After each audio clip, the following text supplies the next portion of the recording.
Hello folks, we're on our way to the allotment. You've just seen some pepper seeds I've tried to set off in my heated propagator, which doesn't actually work, so that was a waste of money. Those sort of things need a bit of bottom heat to germinate, so I'm hoping there's enough warmth in the office. Anyway, moving on, we're on our way to the allotment. We're just going to have a quick allotment tour, speak through a few of the plans that I've got for this coming season. As you can see, I've had a haircut. You might have seen that in my last video, but we're back to gardening now. So without further ado, we'll get up there and we'll have a little tour. I'll show you what I'm doing, and hopefully at the end of this pandemic there'll be plenty of food for me to eat. Sorry about the sun on the screen there. Anyway, let's get on with it. I'll speak to you when we get there. Well folks, we've arrived at the allotment now. The lights are much nicer, isn't it? We're going to quickly have a tour, like I said. Talk you through some ideas I'm having for making a brassica cage to protect it from birds and butterflies, or at least their caterpillars. Got a real problem with pigeons up here. The fence I built around the allotment has stopped foxes and cats and stuff and other things, but it can't stop pigeons. So I need to do something about that for my brassicas, my cabbage family. Anyway, we'll get on with it. We're here now. A lot of other people are here. Allotments are still open in the UK at the moment, as part of our daily exercise, and I think more importantly for food production. We're going to need to make sure that, we don't need to go to supermarkets and stuff so often, I think. So anyway, let's go down there. We'll walk down there and grab a few bits, and we'll try and do some more filming down there. Okay, so here we are at the very top of the plot. You can see the new polytunnel that's been erected in the last couple of weeks. Here's a big pile of earth that I flattened out to after digging out a level base for that polytunnel. I think in a moment we're going to plant some sunflowers and stuff on here just to give us a bit of colour, because we can sit up here later, hopefully, have a little rest between work and enjoy these wildlife bathtub ponds, which aren't looking that great at the moment. This one's not too bad, a bit murky, but not too bad. And this one is got a lot of algae in it. I don't entirely know why. It's only rainwater in there. No frog spawn, unfortunately. I thought there might have been a weed there that can come out. Right, we'll see what happens with these. Bit of a compost heap there that I made out of some old pallets. It's not filled up with compost yet, but hopefully it will be soon. Fill this one up, and then when that's full up, toss it into this one, toss that into that one, and then by the time it gets here, it will hopefully be compost. Along this side are some raspberries that I moved. Well, there's some, first off, there's some rhubarb, which I moved because I don't like rhubarb. So if that grows, that can live there and be happy. These mullein plants are wild flowers in the UK, so they're not an invasive species here as in other parts of the world. So I'll just move those. They're self-seeded. There can be flowers there for bees. Here are raspberries, 12 plants, autumn fruiting raspberries that have moved from inside the fenced area to here. Oh, and over there is my thornless blackberries. The net's blown off. I don't really need the net at the moment. Here they are, look.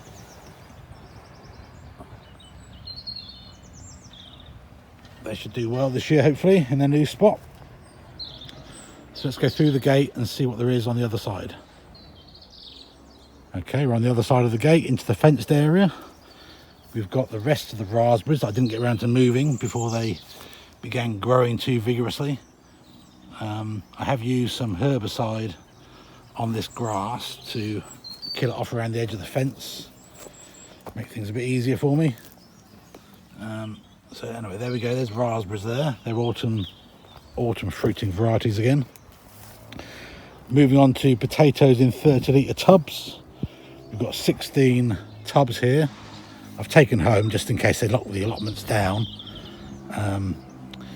Allotments are fine if everybody doesn't bring visitors and keeps the social distancing rules. We should be fine, but we'll see how things progress in case they lock us down there. I've brought 3 of these pots at home. In these 4 are Sarpo Mira. Ignore the writing if you can see it on the silver tape, that's last year's. And the rest of them are all King Edwards, a main crop potato. Moving down here's a bit of spare ground there that I'll put stuff in later. The garlic, which took forever to come up, is now romping away. I think there's 32 there if I remember. You can count them quickly if you like. Onions did really badly, so I've literally got a couple of onions. Elephant garlic, not doing too badly. And another spare plot. On the other side, the remnants of some chard. Another plot that will be either brassicas or beets or something like that. This spare plot has been covered in these plastic bags all winter after top dressing it with manure, so that should be nice and healthy. In these tubs, this one's empty, so is this one, but they'll both be carrots later. And this one, we've just about got some kohlrabi emerging, so we can have a handful of those as an early crop. I watered them yesterday and covered a few with soil, but I think they're going to come back. They'll be fine. Okay, here we've got some sort of winter cabbage, which has now obviously gone way past its best and will need to come out very soon. You can still eat it, the leaves are fine, but it's gone to flower. I'm leaving the flowers there for the time being, so I don't need this plot immediately. And the beekeepers at the other end of the gardens here, it'll give their bees something to come and snack on. There's a few wild bees as well, a few bumblebees. So we'll leave that for wildlife at the moment. But this is the problem I have with these, well, apart from the fact they bolted obviously, is pigeon damage. Pigeons absolutely love this stuff. So in the future, I'm going to try and cover my brassicas so that we don't have that issue. So this bed will soon be cleared out, dug over, and we'll move on. So back out here, we've got some Hoss Tools seed starter trays. We've got one of these inside, which I might show you in a second, which I planted yesterday with various brassicas, Brussels sprouts, that kind of thing. We'll do some more today maybe. But I think the first thing we'll do is in this mound of earth, I don't know if you can see it's a mound of earth. Yesterday it was a high mound of earth, today it's been spread out. And we'll plant, I think, some sunflowers in here and then see if we've got something to cover them with so that the animals don't come and, the squirrels and stuff don't come and eat the seeds. So we'll do that first, and we'll set you up on a tripod and let you have a look at that. Okay, I've got a whole heap of sunflowers here, which I think we can stick into the ground over here. It gets sun late in the afternoon. It's very shady here because of the big trees, but hopefully they should grow, and you know, it's wasted ground, otherwise it'll only turn to grass and weeds. So let's get them in and see what happens.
Okay, so let's cover those up and we'll see what happens. We'll give them a bit of water.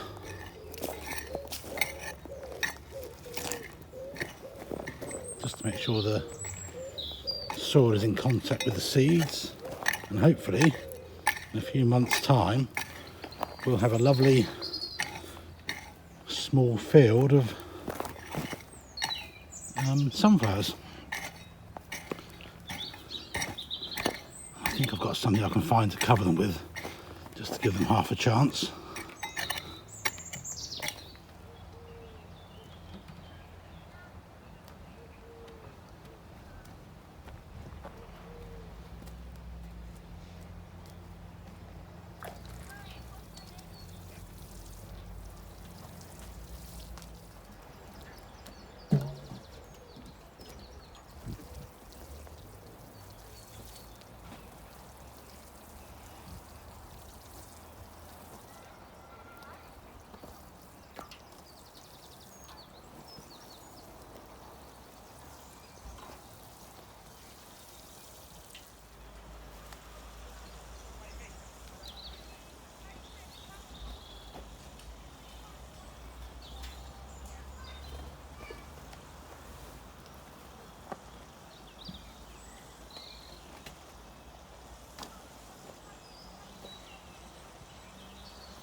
Okay folks, so hopefully the worst of the wind and the rain is behind us.